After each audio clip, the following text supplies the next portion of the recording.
Hi guys, it is time to talk the Real Housewives. We're going to talk a little bit about Atlanta. We're also going to talk about New Jersey because I ran across some really interesting facts and information from like 2013 that I thought you guys might be interested in hearing. Want to let you guys know it's not Team Teresa, it's not Team Melissa, it's just team interesting facts that viewers may or may not know, okay? So before we get started, hit the like button, make sure you subscribe, and always put your alerts on because you never know when I'm going to be popping up with videos and information, keeping you guys up to date with what's going on in the Real Housewives world. I want to start with Real Housewives of Atlanta because Twitter has been going crazy today, guys. I mentioned in my last video there's a tweet going around with several of Marlo's mugshots on it. I let you guys know that Bravo originally, that's the reason why they always brought Marlo on as a friend and never gave her a full-time role, because she had this past that involved a little bit of criminal activity, but she was very, very, very young, and she did not have it easy growing up. She told us in our confessional that foster home was her safe haven, and that actually hurt my heart a little bit because foster care is not great, okay? So I had said in my last video, like, let's just give her a little bit of grace. Let's just get this out in the open. Yes, she was arrested. Yes, she got into a fight with another girl and there was a knife involved. There's a couple of mugshots, but likely, guys, she got in trouble for the fight, got convicted. She was probably put on probation, and then anytime you violate probation, they book you into the county jail and they take another mugshot. So it's not that she's been convicted of however many mugshots you find doesn't mean that those all equal a conviction, okay? Sometimes it's just the judicial system, the process of probation and violating and, you know, having to deal with the violation in court as well. I also want to talk about Kenya and Marlo because the producers did a good job this week. I really felt like they were trying to set up basically the feuds between the women. I want to get into this in my review, so I don't want to go too far with it, but it's important that I wanted to tell you guys that Marlo is on Twitter, and she has now posted a photo of Kenya in the dress that she wore to Marlo's event, and she posted them side by side, and then like a runway of the dress that Kenya was wearing, and then she accused Kenya of wearing a knockoff.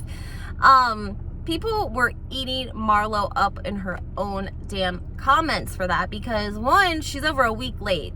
Why would you post this now? Why wouldn't you posted this last week? And number two is, like, Kenya rocked that dress. She looked freaking amazing. So no one is like siding with Marlo. They're all saying, number one, she's making it all about the names, the designer names. Like, she brought up the $1,200 suit for her nephew and this and that and this and that. And so I think people are kind of getting a little bit annoyed with that.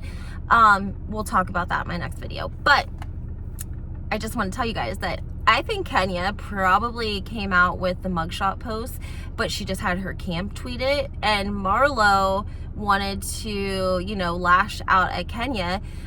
She should have her camp tweet it instead of tweeting it directly. Don't you guys think? Let me know if you think that or not. All right, let's talk Real Housewives of New Jersey. Don't eat me up in the comments, guys, okay? I was just doing some digging because...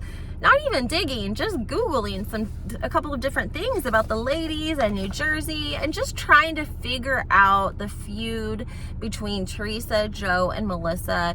There's so much that goes into it, but when there's like facts and different things that I've forgotten, I want to share with you guys. I always talk to you about the demographic in New Jersey, and I have explained and commented with other people that it's hard to understand the way that they were raised, and to understand that there was so much mafia and mob ties and gangsters, if you will, in that area, that it was, everyone knew someone that was well connected, whether it was their uncle, it could have been in their very own family. Everyone knew someone that was connected, and a lot of people had their own family that was connected as well. And when we say connected, we mean connections to, you know, mafia.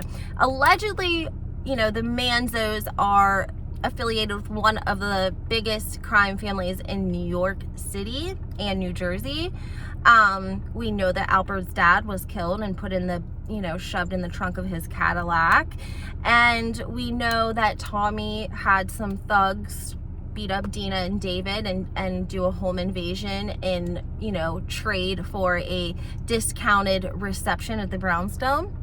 But what I'm getting at is that it was not uncommon for these people to cut corners, right? They didn't always do things by the books because, they were mobsters and they didn't really always have to do things by the books. So whenever Joe and Teresa got in trouble for basically, these loans, and they were getting multiple mortgages and lying about their W-2s and what they were making so they could get bigger loans, and Teresa alleged that she didn't know, and she probably didn't know, and she definitely didn't understand. But what I'm saying is Joe Giudice didn't come up with that by himself. He did not. He didn't come up with his whole scheme by himself. They were all doing sorts of things like this, cutting corners, taking big loans on things that didn't have quite the equity. And we see it with Joe Gorga too. And a fan pointed something out, and I appreciated this so much. I have to go back and give them credit. They said whenever we go back to like season 1 of the Real Housewives of New Jersey, we see Teresa go visit Joe Giudice at work, and on that, he's like in an office, but it's like a building with a couple of desks. But on the outside of the door, it said G&G. Because I'm telling you guys, Gorga and Giudice were in business together whenever Teresa got casted for the Real Housewives of New Jersey. That has also caused part of the feud. Gorga and Giudice worked together. They had a legitimate business together. When I was going through deeds and documents and such, I found so many it was Gorga and Giuseppe, like one right after the other. And I was like, they have to be in business. They had to have been in business together. And a fan said on the door, it said G&G. So that makes perfect sense. So think about it. You have a brother and a brother-in-law that are running a business together. The sister gets casted to this show where she has cameras following her around. She's, rich, and they want to film her because she's a housewife and she's so rich, and they're going to pay them. And so now they're going to be getting more money and more attention and more, publicity for their business. But in a sense, Joe Gorga probably was envious of Joe and Teresa when they got casted for the Real Housewives of New Jersey. I'm sure that he was envious. It would be probably natural if you have a successful sibling and you're trying to get successful, that there would be some sort of jealousy or envy if this huge bulk of an opportunity came along. That's just my opinion. But the fact is it did say G&G on the door, and there are lots of closed civil cases with both of their last names as if it was a business name, as if they were doing business together. So I also found this really interesting. Basically, it says the bulk of the Manzo family's income stem from their events and catering hall, the Brownstone. But Carolyn's husband, Albert, has been involved in over 30 judgments and liens, one brought on by a family member since the early 90s up until 2013. And while it can be expected that a business that deals with picky brides and numerous vendors to be caught up in several financial disputes, there are also a state lien into the year 2000 for $10,546, as well as a judgment in favor of the Federal Mortgage Association for $148,000. Plus a judgment in favor of First Bank of USA and North Jersey Federal Credit Union for a combined total of $10,000. It would seem that these specific issues, however, have been resolved. That's interesting, guys, because that's saying that the Manzos had a lot of liens. They had 30 judgments and 30 liens. I I didn't understand what a lien was, but apparently if you owe a company or someone money and they want to collect on that, they take you to civil court. And if they win the judgment, they can put a lien against your home, which means if you ever go to sell it, you have to pay that lien first. And there's other stipulations on it. But I just found that so interesting. It also says that throughout the 90s and into 2000, there were several judgments against Caroline for non-payment of hospital and doctor bills, as well as another judgment involving Church Chronicle Publishing. Her bio on the Bravo channel listed her as the owner of 2 successful businesses, a real estate firm and For My Mom, a children's accessories line. However, the For My Mom website is not operational, and the Twitter account for the company had never been updated since January of 2012, and there's not a lot of information on it. So that tells us that Caroline and Albert were definitely cutting corners too, okay? So if Joe Giudice is cutting corners, Al's cutting corners, it's likely that Joe Gorga is cutting corners, and we know it. We've had a couple of people come out and say it. I'll give you their names right now. Allegedly, of course, everything in the video is, of course, alleged. What did I do with their names? I had them.